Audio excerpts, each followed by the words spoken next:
Hey guys, welcome back. BDCKR here. We're back with Season 9, Episode 25 of our weekly Q&A videos slash podcasts. If you're on YouTube right now, links in the description for the content on all the major podcasting apps. And if you are listening to this on a podcast platform right now, you have already probably checked out our YouTube. There was one person once who had just heard about us from podcasts, and that's it. And that's all there's ever been. So, you know, whatever. I don't think I need to explain this to you. You already know who we are. Yeah. Can I want to say something about the video that's going to be playing in the background as we're talking. So, people who watched a recap last week, Thursday, would have seen a preview of trying to use Rebirth Green Arrow as the star of the team, the main damage dealer. And the one thing you run into trouble with Rebirth Green Arrow is his special 2 is sort of borked. And by that, I mean, it's one of those special 2s that can only knock out on the last hit, which makes it very difficult to use, not as effective. And so as a contrast to that, because the team was Rebirth Green Arrow, Rebirth Raven, and Hawkgirl, in an attempt to take advantage of her passive so that he could tag it in and out quicker, so that when he doesn't knock somebody out who's got revive or whatever, that he could tag out and tag back in relatively quickly. Mm-hmm. What we're going to contrast that with is, instead of Rebirth Green Arrow, that same team, but switch him out for Static, and the team is just so much better. And what you're going to see in one of the fights, if you're paying attention while you're listening to us, is where Killing Joke Joker is in the first slot. We don't care. Yeah. We knock him out, and we steal all 3 bars of health, both of his teammates, both times, so they can't do a special. And listen, it's not the fastest fight, but it's fun. It's so satisfying. Yeah. We've talked a lot of times about our philosophy, right? And most of the time our philosophy is beat fights as quickly as possible. Yeah. We always mention that it's important that you can have different goals in the game, and at the end of the day, your goal should be fun.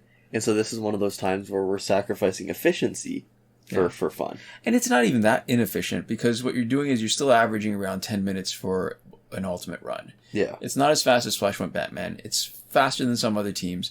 It's the key in this is swapping one of Static's gears. So the previous team with Static was using, I think, a power generation gear. Without looking it up, I can't remember. But instead, what I've done is given him as his third gear, because, you know, Tentu Totem, Master's Death Card, obviously, third gear is Claw of Horus. Yeah.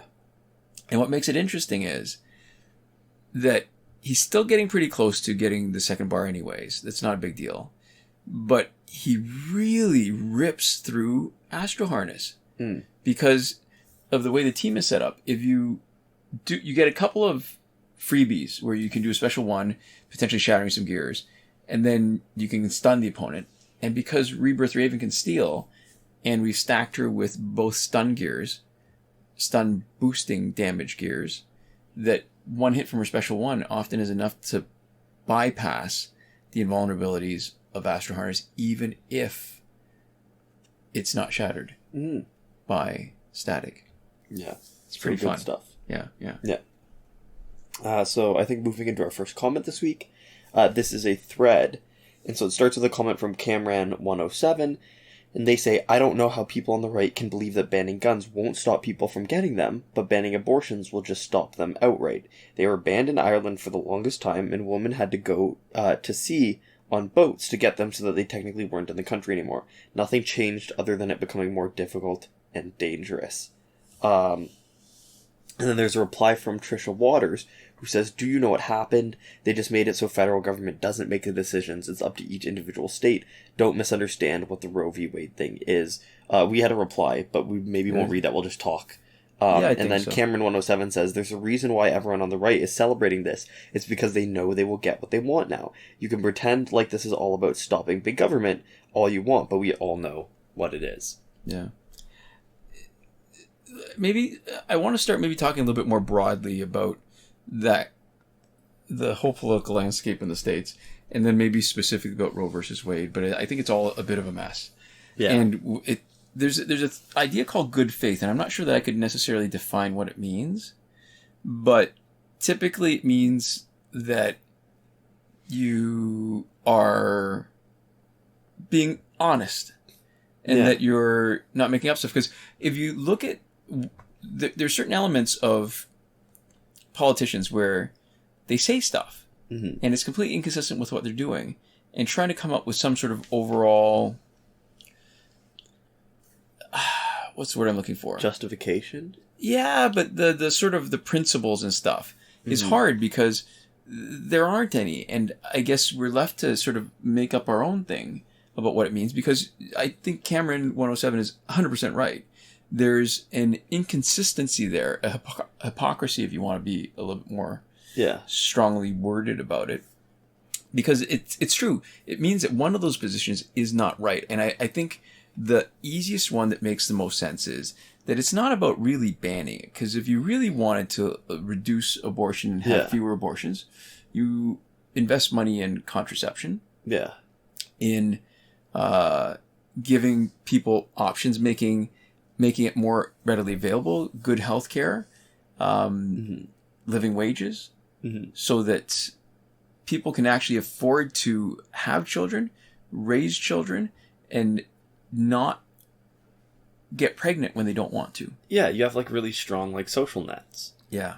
Right? So that, if somebody... Because the other thing is that, if you really want to make it so that people won't want to have an abortion, then you make it so that it's the least amount of duress, pressure, challenge for the mother. So, some people will go like, oh, well, if it's a life, right? You can put it up for adoption or something. You can put the kid up, right? And if you want to have that happen more often, you want to make it so that there's actually something good for a kid that's born whose parents can't take care of them, right? You want all these systems in place so that people can actually feel confident that them or potentially their future child is going to get the support that they need. Well, and in that, I mean, it is another part of the big lie, because there is no shortage of kids who could be adopted. Yeah. There are hundreds of thousands of kids in foster care that aren't.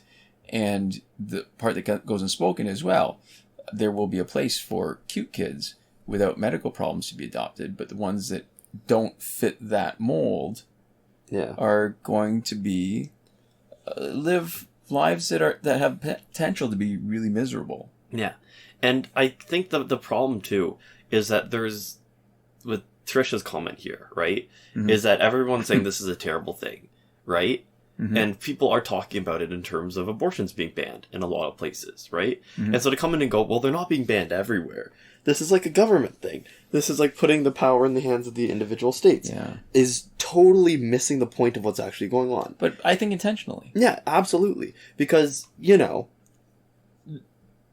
need to weigh in on whether you think abortions should be widely available or not. If you think they should, if you think it's important, if, all the stuff that people are saying where access to abortions is often necessary for the, person who's carrying a child's health, right? That it's often medically necessary, that there's a huge number of circumstances in which it makes sense that it's deeply personal, but that people should have access to it, that it's fundamentally a right.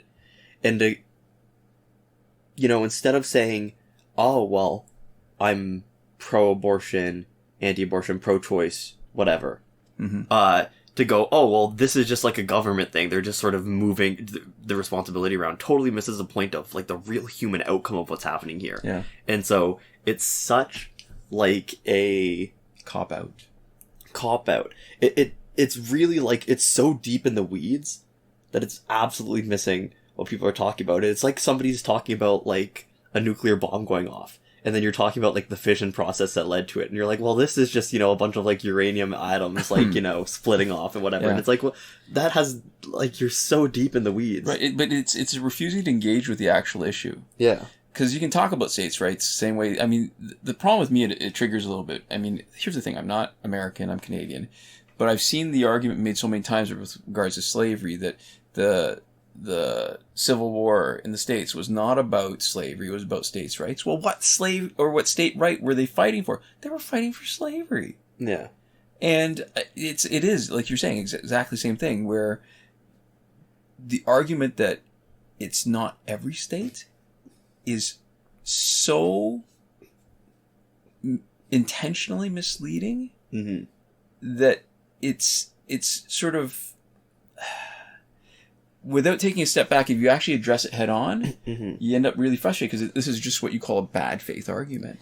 Yeah, because you could say, any terrible law, you could just say, well, they're leaving it up to the individual states. They're changing it, right? If they made, like, gay marriage no longer federally recognized tomorrow, right? You go, oh, well, they've just left it up to the individual states now. Right. They're not saying that nobody's allowed to do it. If they took away, like, basic human rights for a group of people in, like, at the level of, like, the federal level, at the Supreme Court level, you go, oh, well, they're just, they're just taking it away at the federal level. Some states are going to still continue treating, like, minorities like people or whatever, right? Yeah. There's certain rights that should not, when you have the chance to actually ensure that people get them, you don't punt it down to somebody else with even the chance that those rights get taken away. Yeah. And so I don't know how much more we're going to talk. Do you have other thoughts about this? I do, because there's, again, the bigger issue to me is how the Supreme Court really is undermining itself and delegitimizing itself. So what you've got is, so the interesting thing about the decision was, okay, so I did a bit of reading about this. Yeah. So the Missouri government was arguing about whether they could put more limits on abortion. The viability, 15 weeks, whatever arbitrary thing they pick. Yeah. And up until now, it seems like the Supreme Court has been willing at least to carve out specific exceptions. Oh, that's the other thing too. I want to maybe talk about that a little bit later, because all these thoughts are bouncing around in my head. Yeah. About how one of the problem that people run into with who are anti-abortion, they want to argue two things and they can't. But anyway, sorry. So the Supreme Court, instead of just saying, well, they could rule on something that they were actually asked, 4 of them went so far as to undermine the actual original ruling, instead of saying, well, these are exceptions that you can make to the right of having an abortion. Yeah. And we're just going to take them all away.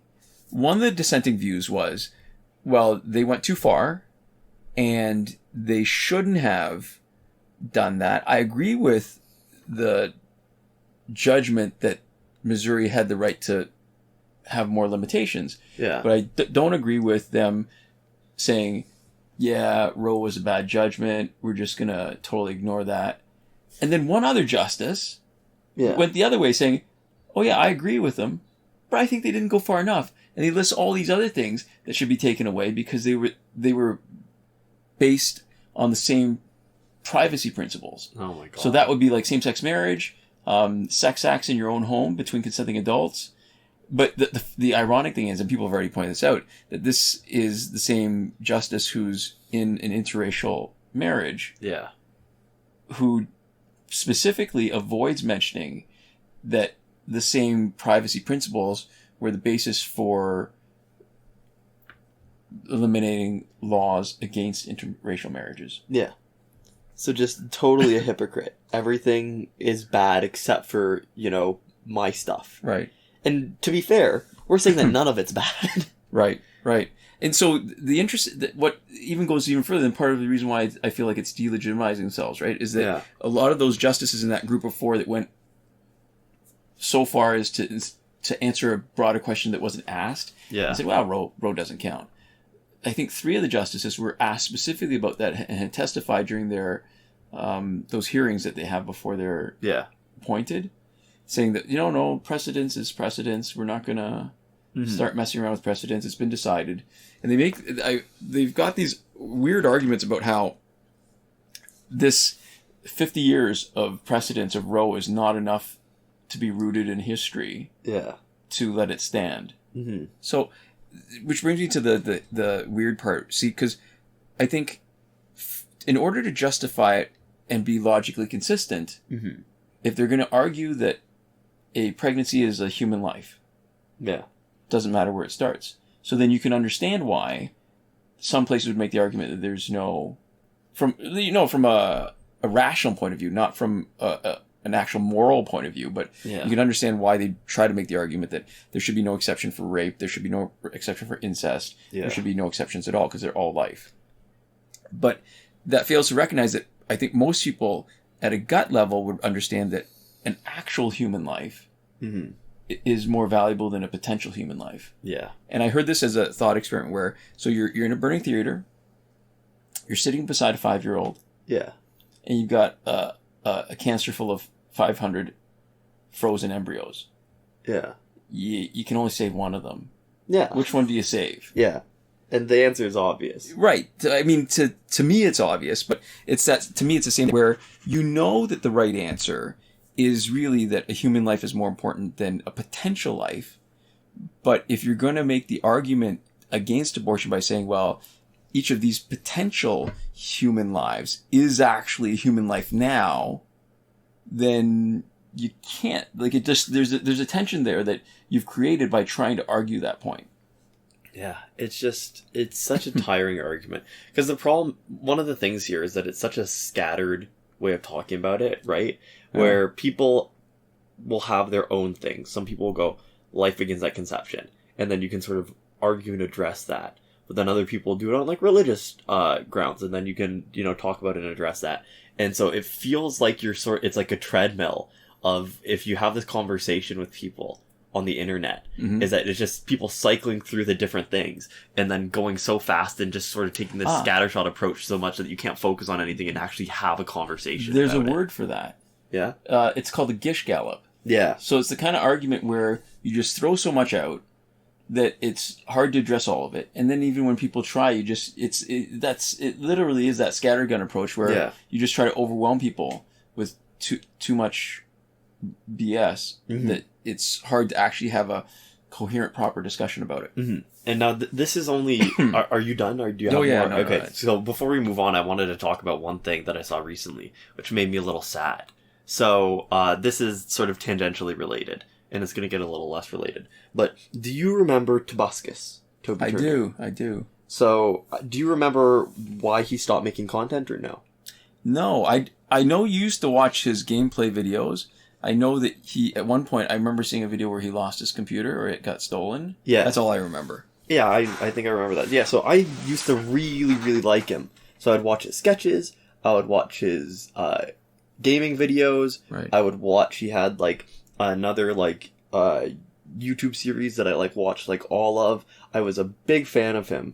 And there was this point in time where a bunch of allegations came out against him from exes about his really poor treatment of them. And I don't want to speak to any specifics of that because I only half remember it. So I don't remember if they were, alleging that he was directly abusive or what, right? But that stuff kind of imploded and he stopped making content for a long time. Right. And he's back, and to my horror, he's gone down what seems like the right-wing pipeline, and he just seems awful. And so the reason I'm talking about this now is because I saw a video talking about him. I went to check out his account on Instagram briefly, and he said something very recently on the June 27th, right? So Roe v. Wade being overturned. And he said, "I'm pro-choice, I think, but don't lie to yourself." And then posted this, whereas I'm pro-choice as long as you are it's a baby who loves you and will probably even take care of your decrepit ass when you're older. There's also a small chance it'll grow up, hate you, change its name, and pee on your grave. And then there's this meme that he posted with it, which is life on Mars and then life on Earth. And it's a reaction. The life on Mars is like a picture of like some like green, like petri dish, like looking like worm thing. And then the life on Earth is looking like an embryo. And for Mars, it says, "Whoa, is that actual bacteria? Amazing. We found life on Mars." And then life on Earth, they said, "That's not a life. A person exists at birth. If it's inside of a mother, it's not an actual life yet." Which is just, it's another one of those things. It's what we've been talking about, which is frustrating, where people talk around it and it's not a real conversation. Yeah. And somebody's going, "Oh, I'm pro-choice, I think," and then saying all of this sort of crappy stuff. Right. And then trying to just go, "Oh, I guess theoretically I might be on your side." But then in response to this huge thing, acting like an ally almost. Right. And, but then instead of going, this is horrible, this is a terrible day for, women, this is awful, trying to sneak in your sort of pro-life anti-abortion, anti-abortion subversion. Yeah. And so that's the related thing that I saw. But the reason why I went to his account is because he apparently, and then I saw this thing for myself, he was hanging out with Kyle Rittenhouse and made a post about it and was like advertising like Kyle Rittenhouse's like projects that were upcoming and stuff, and then made a really long, or made a vlog being like calling him like a hero, and then like talking about how he was like standing up and like how this is like what like he was taught as like an American, and then like all this like he was saying like how his like video games and stuff like teach you to like do this kind of stuff, and then he was sticking up for what was right, and then being like, oh, like people are like burning the city down, so he's like an American hero, and then he was like talking about blue-haired people, and it was really this like, it was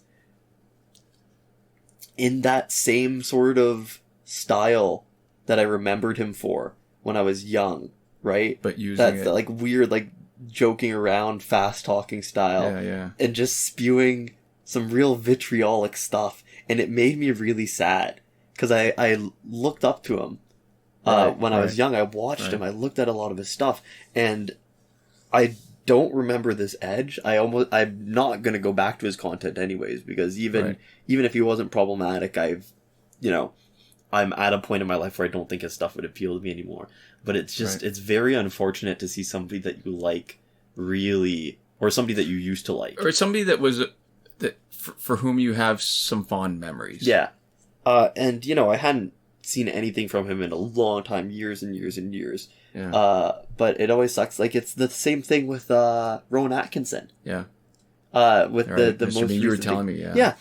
He had this interview recently, and I recommend you look up Rowan Atkinson Man versus Bee cancel culture interview and read it for yourself, because some of the quotes that he says are very confusing, because like one of the things that he says is he's like I don't like cancel culture. I think the point of humor is to offend, or it should always, the option to offend should always be there, and it should be taken away. Yeah. And then he says something, he's like, all jokes have a victim. And he used the word victim. He's like, that's the definition of the word joke. And it's a very confusing thing, especially for somebody that I think was and potentially still is funny. Yeah. Yeah. And his stuff is very like non-political. Like Mr. Bean didn't have a strong political stance as far as I remember. Right. Although I guess I might, if I went back with a fine-tooth comb, I might be able to find something. But he's like, the way that somebody who's a professional comedian can say and believe every joke has a victim is bizarre. It's very strange. Yeah. And Mr. Bean was another thing, right? Rowan Atkinson with Mr. Bean was another thing where growing up I watched that and I really liked it. And it it matters a little bit to you. The media that you consume when you're young matters to you. Sure. And I know that it's some real death of the author stuff where you have to separate the content from the person in their totality, because you only see a fraction of it. So what you just said made me think of a couple of things. One is the idea Joe Walton has about suck fairies, right? That when you go back to something that you really enjoyed, that it's like the suck fairy got to it and it's all bad now. Yeah. But this isn't that. This is like, it turns out that the things that you enjoyed, they literally are the suck fairy. And the person is the bad. So that's the first thing. Second thing is, one of the things that helps me separate, or maybe not separate, figure out which position, because a lot of times when people make points, sometimes even if they're not right, they at least try to make them seem right, and it can be sometimes confusing. And there's a really good line from Cory Doctorow about how, I can't remember how he used it, but there's so many different corollaries. The part that I took away from it was that that you're being scammed, when something that's relatively simple is made to be complicated. When it's either made to be complicated or you're being told over and over, it's too complicated for you to understand, and that's why it doesn't make sense. Yeah. And so when people are making arguments in a way that's not coherent, that's meant to be confusing, you know what? I think I'm getting scammed. And I feel that's the same thing with the abortion stuff, where you're talking about the scattergun approach and where they just do a whole bunch of stuff and throw it at you, and it's inconsistent and it doesn't make sense. And the same with Jordan Peterson. I mean, I'm tying a lot of other things together, right? But how the argument for Jordan Peterson stands is always, well, you don't understand because it doesn't have you don't have the context. You need to watch 6 hours of his videos and then you'll understand it and then it'll make sense to you. Yeah, that sort of thing where people were like, he's transphobic, and then people were like, no, he's standing up for free speech, right? Was the argument where it's like, he never said he hates trans people. And then, the recent stuff with him being suspended from Twitter, and he says, because he would rather die than delete the tweet where he misgenders Elliot Page. Yeah. Which, I hope he never does delete that tweet, because they do this thing where they go, you have to click this button to delete the tweet, and by doing it you acknowledge that you violated Twitter's terms of service. Right. And I hope he never does delete the tweet, because I think people can't see it still, and it means that he's practically banned from Twitter. But it's so shocking to me, because I don't know if anybody is still trying to make that argument that he's like, it's a free speech thing, it has nothing to do with, transphobia. But it's so clear, and it's interesting how somebody can, maybe he's never said the words out loud, I hate trans people, right? Yeah. But his actions over and over and over again have so consistently shown that he has a fundamental disrespect for trans people, and just treating people who are different than him like human beings, at a fundamental level, as people deserving of respect and the right to sort of live their lives unharassed by old white men who are talking about Jungian psychology and then telling them why their pronouns are wrong. And some of the stuff, he had a tweet recently which was very funny, because it was entirely incomprehensible. I think I might have read it to you. Can I read it now? I have it up. Sure. So this was obviously before he got suspended. And so this is from Dr. Jordan B. Peterson's official Twitter. Has anyone else noticed you can't buy anything? No cars, no trucks, no cardboard, no paper, no wood, no small boats, and then in brackets, sea-doos. no snowmobiles. I know these latter are, quote, luxury items. But that's not the point. And fun is important, too. A 1-year waiting list. He wants us to do real bad. And he really wants a sea-doo. But it's... And some cardboard. I've looked at this tweet for a long time, and it's impossible for it to make sense to me. Because I don't know... The implication is that he's trying to buy cardboard, paper, wood, and sea-doos. And that I know that the 1-year waiting list doesn't apply to everything. Probably not to the wood. The snowmobiles or the small boats. But you read this, and the only reason why I know that he doesn't mean that he's on a 1-year waiting list for buying cardboard is because it makes no sense. The only way that I can decipher this is using my own real-world understanding of what does and doesn't make sense, and then going through the list point by point and going, this means nothing. Right. I guess I'm just supposed to disregard this. There's no way to interpret this without assuming that some of it is just meaningless babble. Right. And it's just interesting because, Jordan B. Peterson is one of those guys who's really held up as this, intellectual. Yeah. Right? Yeah. And this really sort of, powerful voice. And I know that he is convincing, and I know that he's a strong speaker, right? Because he has to be. To peddle some of his ideas, you need to be a really strong speaker to sort of slip those ideas by people and have them sort of be nodding along. But then I read stuff like this, and I go, how is this man convincing anybody of anything? Because it's not like this is in the middle of an interview, he says something that doesn't make a lot of sense. This is a tweet that he thought about, wrote out, probably looked at, and then said, I got it. I really captured what I was going for here. I think this is another banger tweet by Dr. Jordan B. Peterson. I'm gonna go ahead and post this. Right. And it means nothing. I feel like I'm half asleep. Yeah. And like trying to like read like a physics textbook. Yeah. Trying to interpret this tweet. And it's gobbledygook. Anyways. Right.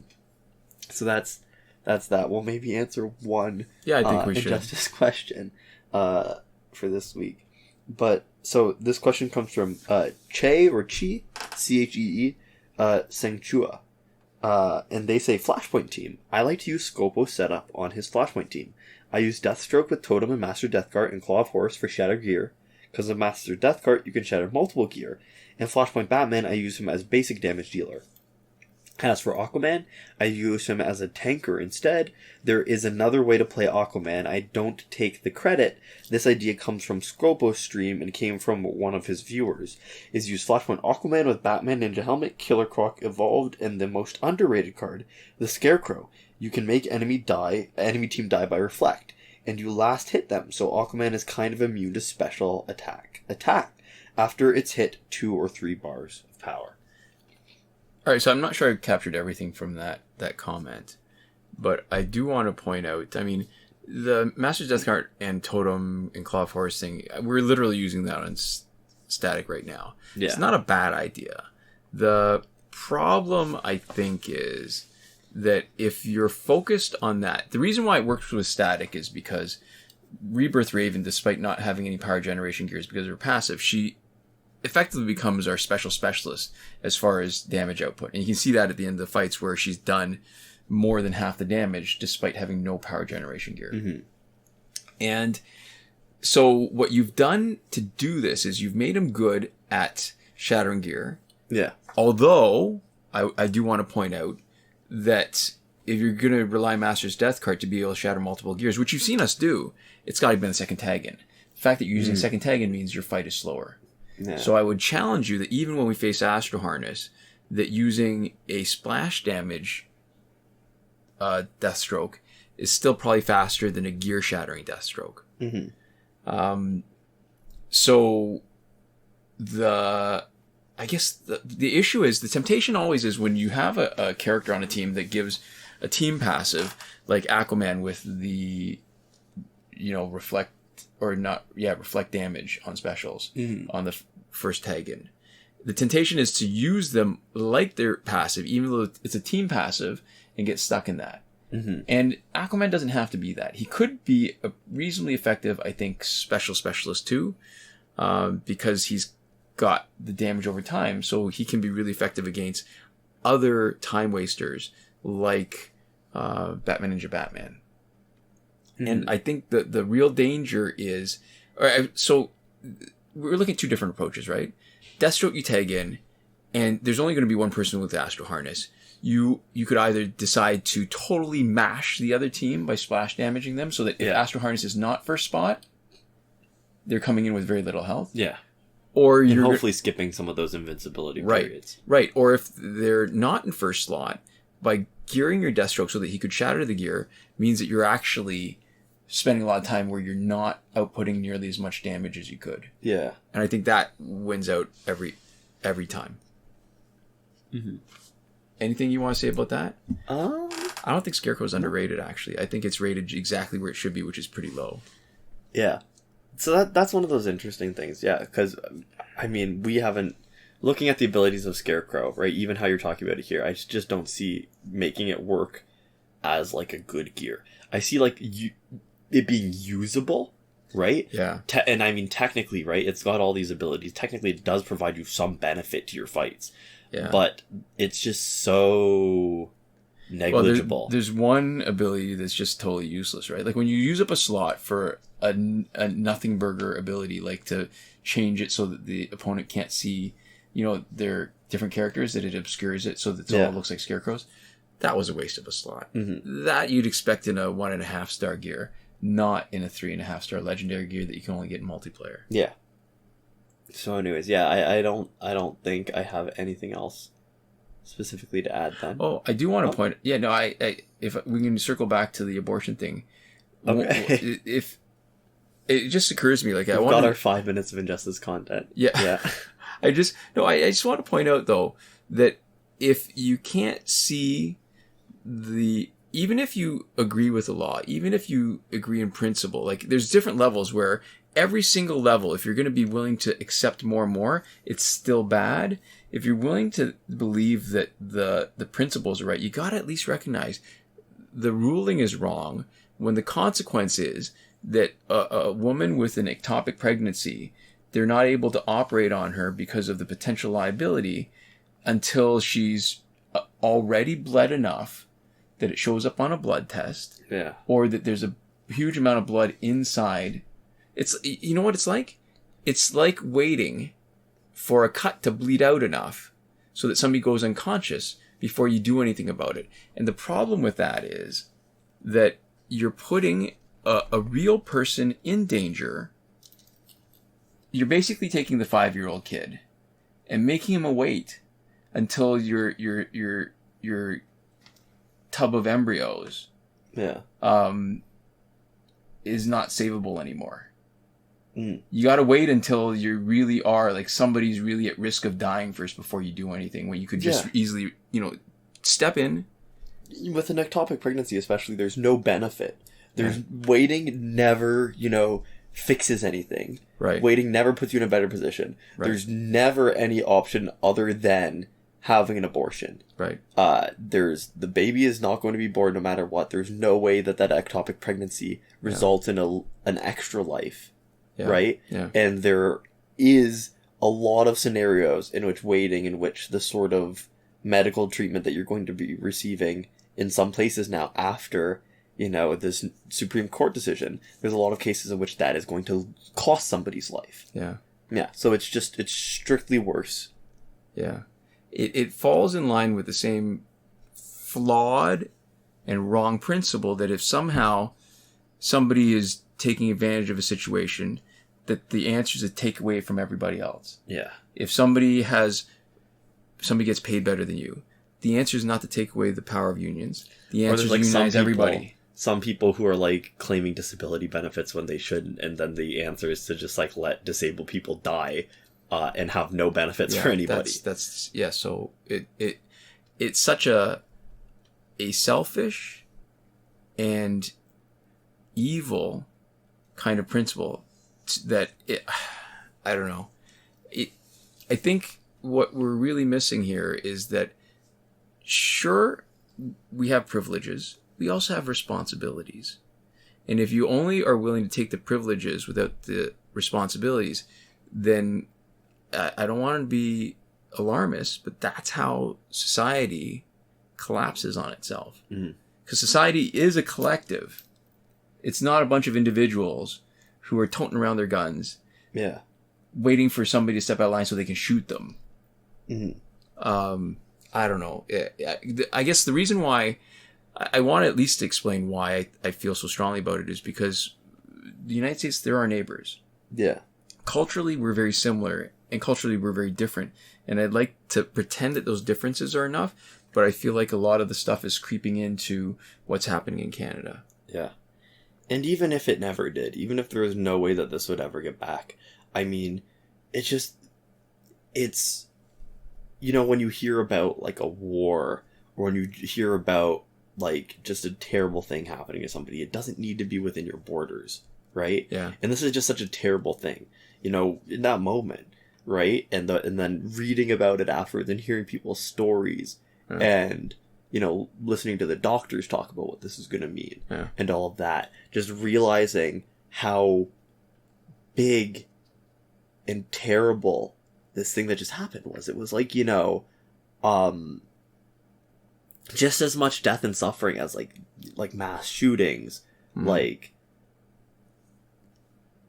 a huge fire or whatever. Like, it's like hearing about a natural disaster, right? Right. Because it's just going to be so devastating to so many people, and it's absolutely man-made. Like, it's human caused, and it's not even for anything else. It's not even, people got lazy. They did this and they did it on purpose. Right. And it just, yeah. It's awful. Yeah. It's just some really bad stuff. Yep. Yeah. So I think that's why we care about it a lot. Yeah. Yeah. There's a real human cost to it. And I guess on that note, are we ending the episode? I think so. This is the end of Okay.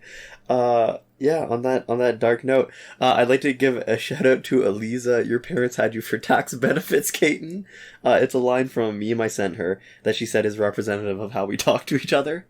I have no idea. I just don't even know what that means. Your parents had you for tax benefits? I know, but how do you talk to each other like that? Like that, to say that your parents didn't want you as a human being, they just wanted you for...